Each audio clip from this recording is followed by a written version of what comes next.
In today's video, we are going to explore protein synthesis in detail, which is the entire biological process by which proteins are created inside living cells. This process is essential to life and can be broken down into two key stages. These two stages are known as transcription and translation. Transcription is the first step, and it involves copying the genetic instructions from a specific gene in the deoxyribonucleic acid molecule into a messenger ribonucleic acid molecule, which is commonly abbreviated as mRNA. Then comes translation, the second step, where this mRNA strand is used as a template to build a specific protein by joining amino acids in a precise order. Before diving into the steps of transcription and translation, it is important to understand why we need mRNA in the first place. Inside nearly every cell in your body is a central structure called the nucleus. This nucleus holds all of the cell's genetic information in the form of deoxyribonucleic acid, or DNA. DNA is crucial to life because it contains thousands of genes, and each of these genes is a small section of the DNA strand made up of a specific sequence of nitrogenous bases. This specific base sequence gives instructions for building a chain of amino acids, which, when linked together in the correct order, will fold into a functioning protein.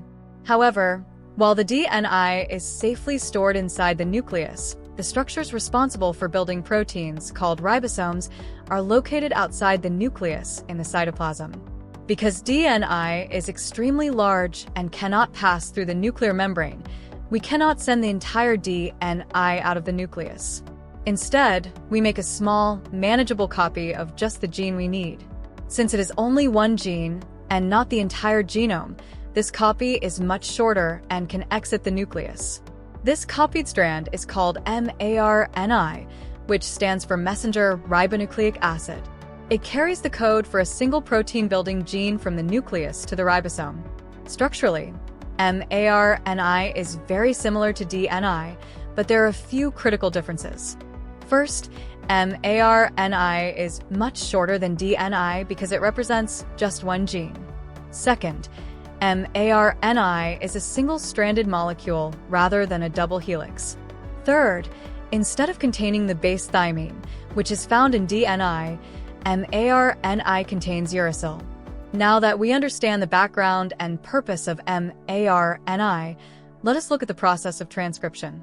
During transcription, a specific gene on the DNA strand is selected to be copied.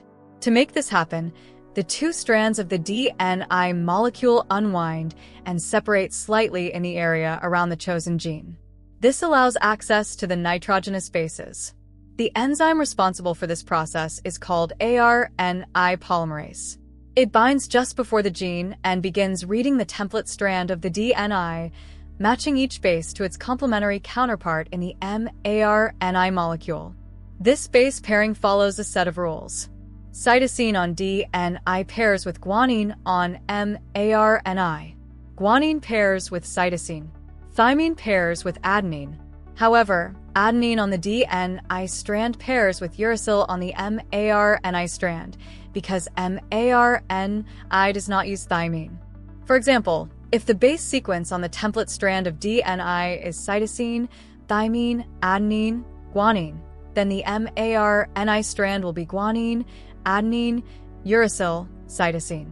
The ARNI polymerase moves along the gene, opening the DNA just ahead of it and closing it back behind, creating a single strand of mRNA that mirrors the gene's code. Once the ARNI polymerase reaches the end of the gene, it detaches, and the DNA strands zip back together. The mRNA copy is now complete and exits the nucleus through pores in the nuclear membrane to enter the cytoplasm, where it can be used in translation. Now we move into the translation stage, where the real work of building a protein begins. The mRNA strand meets up with a ribosome in the cytoplasm.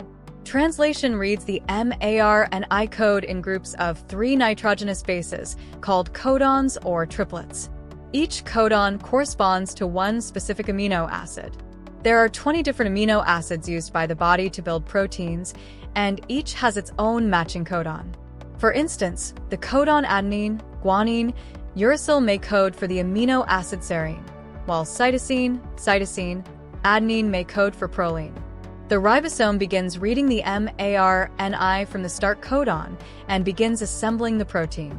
To bring the correct amino acids, the cell uses another type of molecule called transfer ribonucleic acid, or tRNA. Each tRNA has an amino acid at one end and a 3-base anticodon at the other. This anticodon is complementary to a codon on the mRNA strand. For example, if the mRNA codon is adenine, guanine, uracil, then the anticodon will be uracil, cytosine, adenine. This matching process ensures that the correct amino acid is brought to the ribosome. Once a tRNA delivers its amino acid, the ribosome forms a peptide bond between the new amino acid and the growing chain. Then the ribosome shifts along the mRNA strand, allowing the next tRNA to attach. The previous tRNA detaches and leaves its amino acid behind.